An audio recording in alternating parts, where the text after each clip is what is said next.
Freestyle Quinn here in lane 5. I'll play the whole 50 and then I'll go back and talk about a few things I noticed.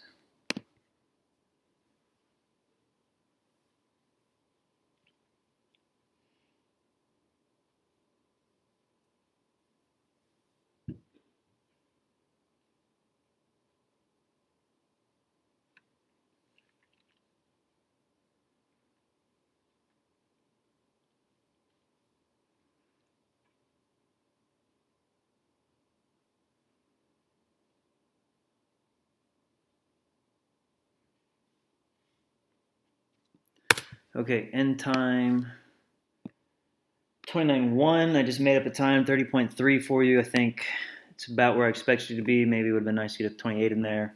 But ultimately, solid swim. Breaking it down technique-wise here, they held you on the blocks for a while. Once the starter has you take your mark, you do a nice job being relaxed here. Feet are pointed where they want to be. You got your hips higher than your head. That's all good. And buzzer goes off. Solid reaction time. Nice job jumping out, getting the hands into position. Good streamline. It looks like you're hitting maybe just a little kind of crooked, and your left leg drops before the right leg. So just working on entering nice and flat and making sure those legs kind of squeeze them together, keep them in line as you enter the water. But for the most part, pretty clean entry there. Recently in practice, I feel like you've been really focused on those underwaters, and they're looking solid. Don't be afraid to utilize a couple underwater kicks there to start, even though it's just the 50 free. And of course, the longer the race, really attack those underwater kicks if you can.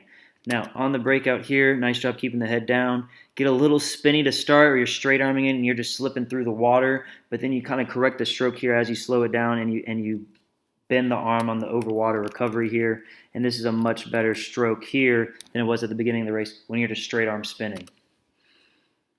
Okay, now notice here on the breast, they're a little long for the 50 free. Oop. I think you only take 2 or 3, but each breath you're taking, you're holding it for too long, which sounds crazy in a 50 free, like it's not that long. But the reason for it is because you're over rotating to get this breath. Notice you're coming all the way over here.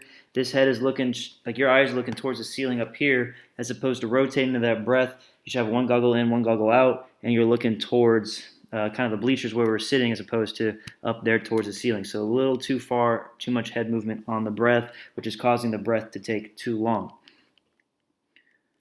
Okay, also here, breath again, same position with the head. Notice the hand hits the water. What you want to do is through this breath, that hand glides up front, stays in position, leading you forward, as opposed to pulling the water beneath you. I know it's hard to see with this camera angle, but pulling the water beneath you while you're breathing is going to put you in a weak position. Ultimately, it's kind of a wasted stroke, and it doesn't set you up where you want to be for the next cycle. Okay, nice strong kick throughout the race, keeping the head down on the finish and reaching for the wall here. Notice, though, on this last stroke, you straight arm it across the top here, and you hit kind of wide. There's no reason to change your very last stroke like that. Just continue to take it in rhythm, bent arm stroke like you have, and truly it's going to get to the wall faster and in a better position. All right, nice job.